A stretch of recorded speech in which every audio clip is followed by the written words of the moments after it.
Why? Will they always fear me? I do not know. They do not wish to go, but it may not always go so. Mothers knock on the table, and fathers open the door. He's gone, the voice of Liko grunted perfunctorily. Seen in company of the others, his little figure was practically invisible alongside the horde of hunched old men and hairy monsters. Name? El Kukui said. His tone was getting sharp, and Liko ducked his head hurriedly in acquiescence. I'm Liko, sometimes called Babe, man with a bag, takes children and might eat them up, depends on the legend and who's doing the translating. They never decided.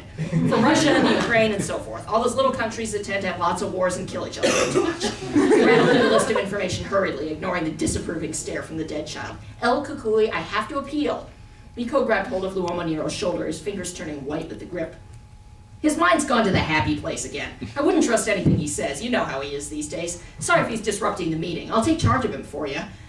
El Kukui grinned a little bit. He was clearly enjoying Liko's visible discomfort and didn't seem to mind the interruption. No need to appeal, he said calmly. Luomoniro isn't gone, Liko, even if he sounds like it. A low rumble of laughter reverberated around the room. El Kukui liked it when they laughed with him. He says, will they always fear me? And this, brothers, is what concerns us today. Talasem has been in the mountains too long, but he brings us a problem which I've been watching ever since our last meeting. Fear today is not what it once was, nor do I believe it will ever be as it used to be. How much longer will a man with a bag, a creature under a bed or in the closet, or even a dead child inspire fear in the children?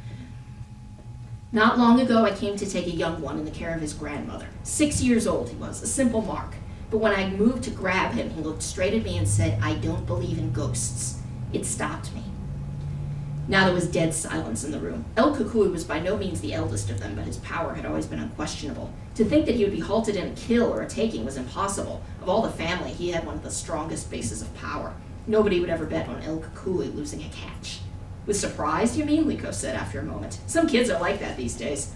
No, the small figure's eyes narrowed ever so slightly.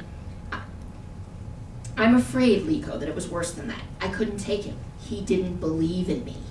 There was a hiss from the ranks. A foul exclamation came from Babaroga, who wore the form of a short and hideous old woman with a horn protruding from her forehead. Babaroga had seen many children and picked more than a few of them out of her teeth. He didn't believe, she shouted. Where's his fear? It's very simple. El Kukui raised his hands. The murmuring died down.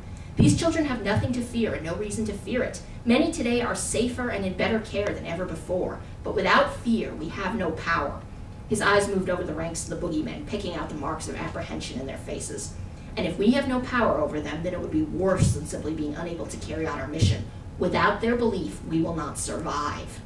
The 7 o'clock man looked up sharply. You can't mean that, young one. No work, no belief. The work's got to be done, whether the children want it or not. There was a warning growl from Talasam. Do you think we don't know that? You don't seem to, the hunched figure snapped. Work's got to be done. Young ones got to be taken. That's the way it goes. We don't work, the kids don't get good, we don't live. And El Kukui knows it too, so sit down and be quiet before I put you in my bag. You think your bag could hold me? Talasam said, little bag man, you'll be quiet or I'll bite your head off. Hey, cut it out, Liko interjected quickly. Keep this up and the humans will be wondering what the noise is, and we've got a whole other fish to fry. Look, El Kukui.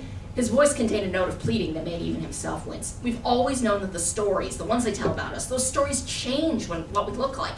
Isn't that why the naming yourself at the meeting bit got started, so we could recognize each other? Can't this just be another change happening? Maybe the kid's mom was telling him that you look like a big tentacle creepy crawly, and that's what he believed in. The blue shadow was next to speak. I am Morko, the Grok of Finland, and I agree. This is just a change of shape. A change of shape never meant a change in power. If El Kukui was merely being reimagined, then the child would still have feared him for being a strange creature. But I don't believe in ghosts. Talasem bared his teeth at the thought. There's always been a balance. We make the children good and their belief feeds us. There's always been rules. Luomoniro's voice was low, but Liko could still hear him. The time is out of joint, O cursed spite, that I was ever born to set it right. Do you like clocks, Liko? Shh!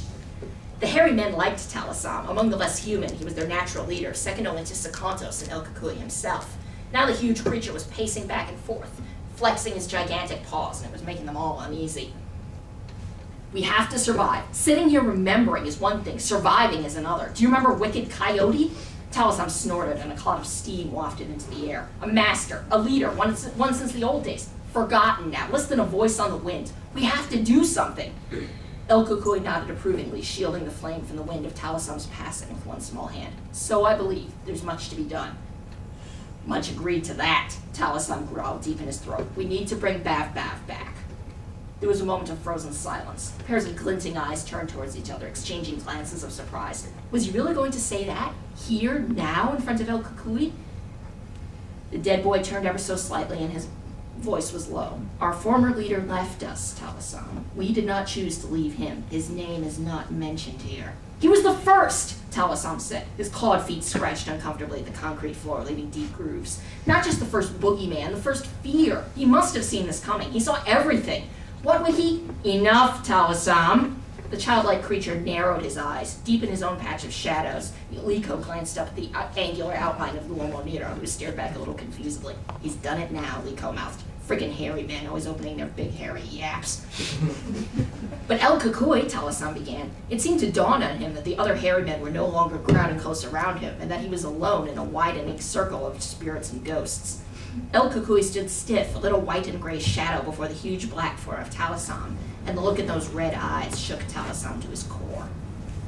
The leader of the family was the most powerful of all the boogeymen, strongest in belief and wielding it over every other unreal creature. His form made it all too easy to forget that. And need I remind you that when he left, you all agreed to abide by my leadership? El Kukui's voice never rose. It didn't need to. Liko and Luomo Nero drew back a little further.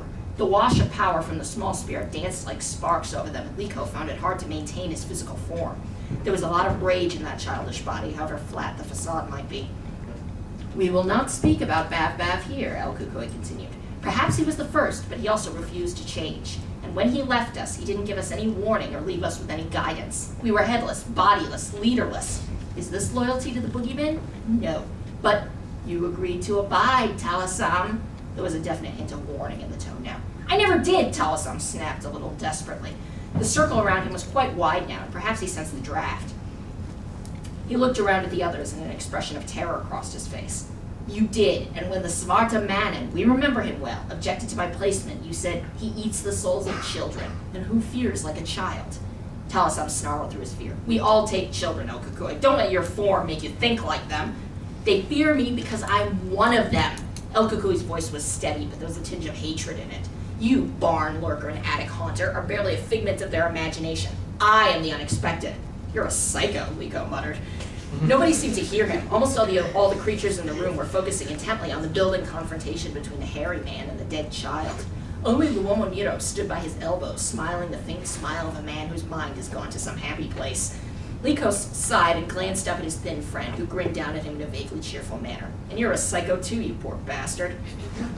Luomo Nero swayed slightly, his eyes now fixed on the crumbling plaster of the wall. I hear a mama knocking, hearing through the noise and mess of the solid world. The mama thinks what she thinks. She asks me to come and take her child to the new world.